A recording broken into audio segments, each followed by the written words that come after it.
Well, here it is, the final on our little Fiat 500D. This is the box top that from the box that we're using, and yeah, this one was box color is red.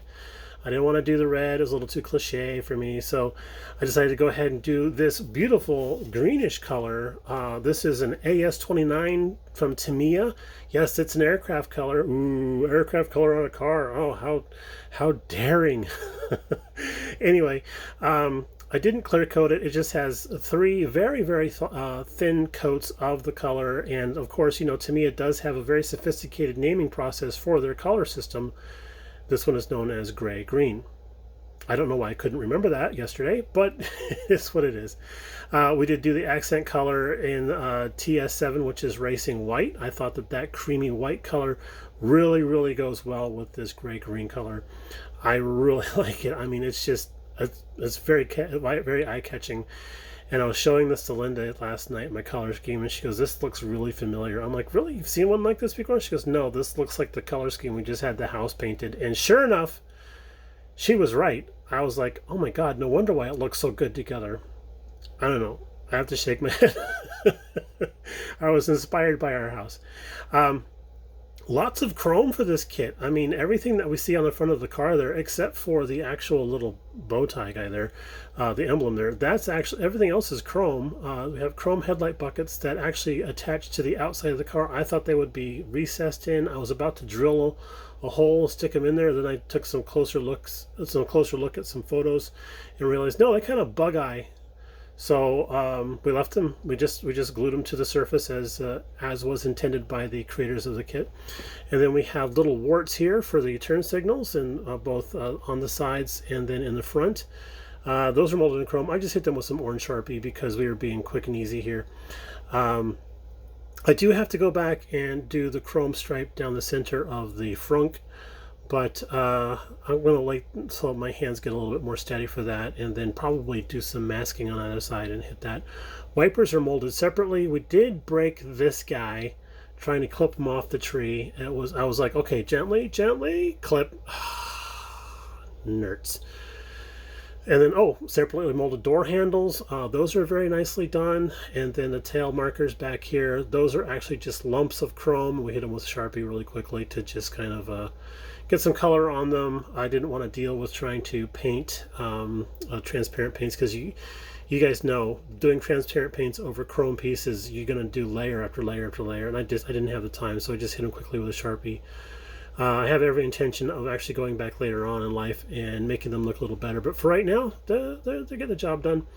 And I went with this style tag back here. I thought that looked more European than the other ones they had, because they were more Japanese based, since this was a Japanese manufacturer kit. So the window surrounds, I tried a different trick than I usually do. I actually hit those window surrounds with some black panel liner, let it dry overnight, and then came back with some silver Sharpie and then did the inside surrounds, and I really like that look. I think that looks very defined.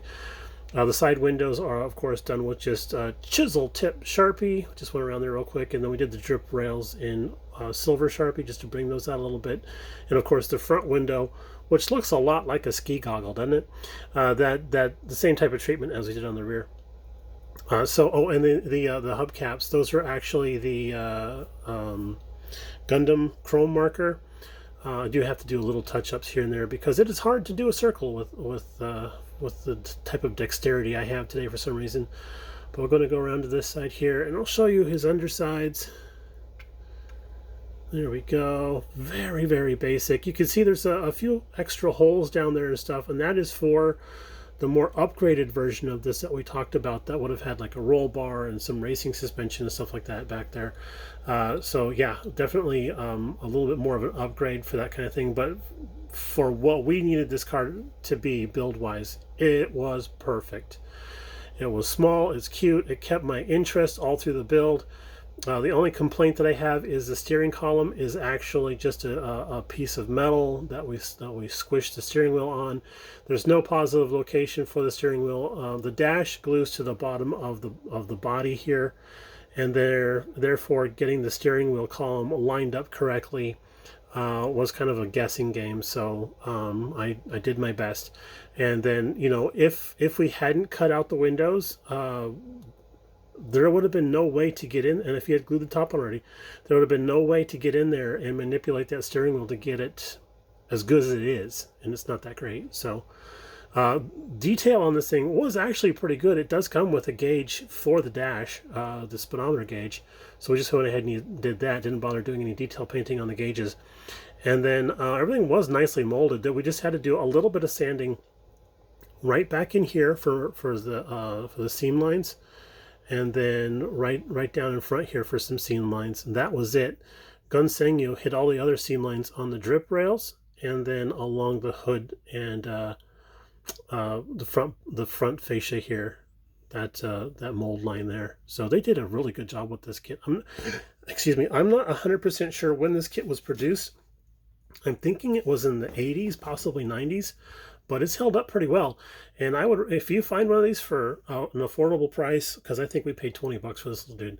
If you find one for an affordable price, pick one up, because it's definitely an awesome slump buster of a little kit. So I recommend it.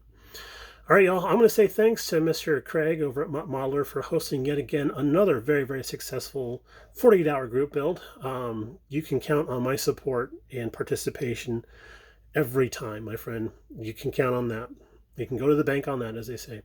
So I plan to do a video tomorrow, if I have time, depending on whether or not I'm running my niece around town, as I have been for the last couple days. But if we have time tomorrow, I want to do a video and show all the other builds that we had done for the 48-hour group builds over the last 5 years now. So quite the deal. All right, y'all, I'm going to go ahead and sign off now. Everybody take it easy. Congratulations to those that have finished. Keep at it for those that haven't finished yet. Don't get discouraged. Just keep going. I mean, it's, you know, nobody's going to get hurt. Just finish when you can is all I can say. But yeah, I'm going to talk to you guys a little bit later on. And thank you all for the support and kind comments. Appreciate that very, very much. Y'all take it easy, and we'll talk to you in the next one. Bye now.